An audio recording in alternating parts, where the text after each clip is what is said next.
मंदिर की घंटियों की गूंज के बीच मन्नत पूरी तरह टूट चुकी है। उसकी आंखों से लगातार आंसू बह रहे हैं और वह माता रानी के चरणों में सिर झुकाकर अपनी बेटी दुआ की सलामती की भीख मांग रही है। माता रानी, मेरी दुआ को ढूंढ दीजिए, प्लीज उसे सही सलामत वापस ले आइए। मेरी बेटी अभी बहुत छोटी है, वो अकेली है, उसके पास उसके पापा भी नहीं है। उसे मेरी जरूरत है। कृपया मेरी बच्ची को मुझसे मिलवा दीजिए। मन्नत की ये दर्द भरी पुकार सुनकर मंदिर में मौजूद हर व्यक्ति भावुक हो जाता है। तभी विक्रांत उसकी ओर बढ़ता है। उसकी आंखों में भी दर्द साफ दिखाई देता है। वह मन्नत के सामने खड़ा होकर धीमी आवाज में कहता है, मन्नत जी, आप ऐसा क्यों कह रही हैं? आपको पता है, जब आप ये कहती हैं कि मैं उसका बाबा नहीं हूं, तो मेरा दिल कितना दुखता है। दुआ सिर्फ आपकी ही नहीं, मेरी भी बेटी है। मैं भी उसकी सलामती के लिए उतना ही परेशान हूं। लेकिन इस वक्त मन्नत का गुस्सा और दर्द दोनों अपने चरम पर हैं।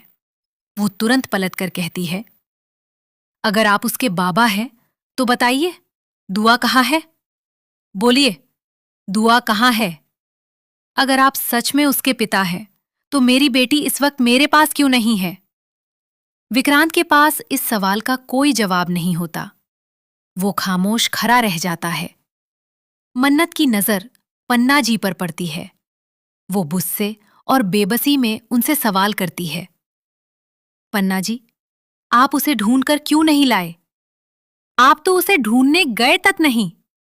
आखिर मेरी बेटी की तलाश में किसी ने पूरी कोशिश क्यों नहीं की? मन्नत की बातें सुनकर सभी लोग शर्मिंदा हो जाते हैं। माहौल पूरी तरह तनाव से भर जाता है। मन्नत फिर विक्रांत की ओर देखकर कहती है, अगर आप उसके पिता हैं, तो जाइए, उसे ढूंढिए। मेरी बेटी को वापस लेकर आइए। मैं उसके बिना एक पल भी नहीं जी सकती। अगर दुआ को कुछ हो गया, तो मैं भी जिंदा नहीं रहूंगी। ये सुनकर विक्रांत की आंखें भर आती हैं। वो मन्नत के सामने हाथ जोड़ देता है और भावुक होकर कहता है, मन्नत जी, प्लीज मुझे सिर्फ एक मौका दीजिए।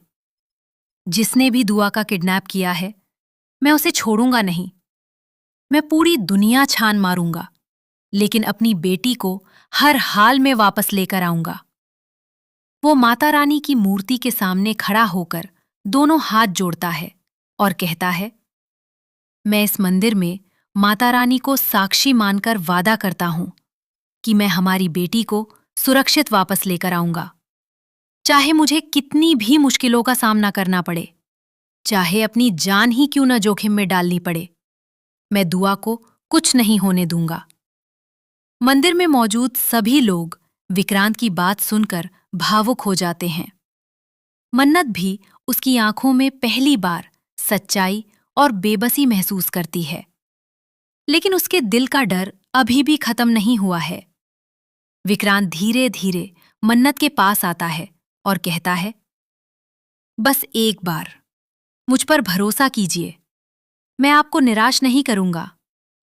मन्नत कुछ नहीं कहती। उसकी आंखों से सिर्फ आंसू बहते रहते हैं। इतने में अचानक उसे चक्कर आने लगते हैं। उसके कदम लड़खड़ा जाते हैं। विक्रांत तुरंत उसे संभाल लेता है। मन्नत जी, क्या हुआ? आप ठीक हैं? मन्नत धीमी आवाज में कहती है, कुछ नहीं। लेकिन उसकी हालत देखकर साफ पता चल रहा होता है कि वो अंदर से पूरी तरह टूट चुकी है।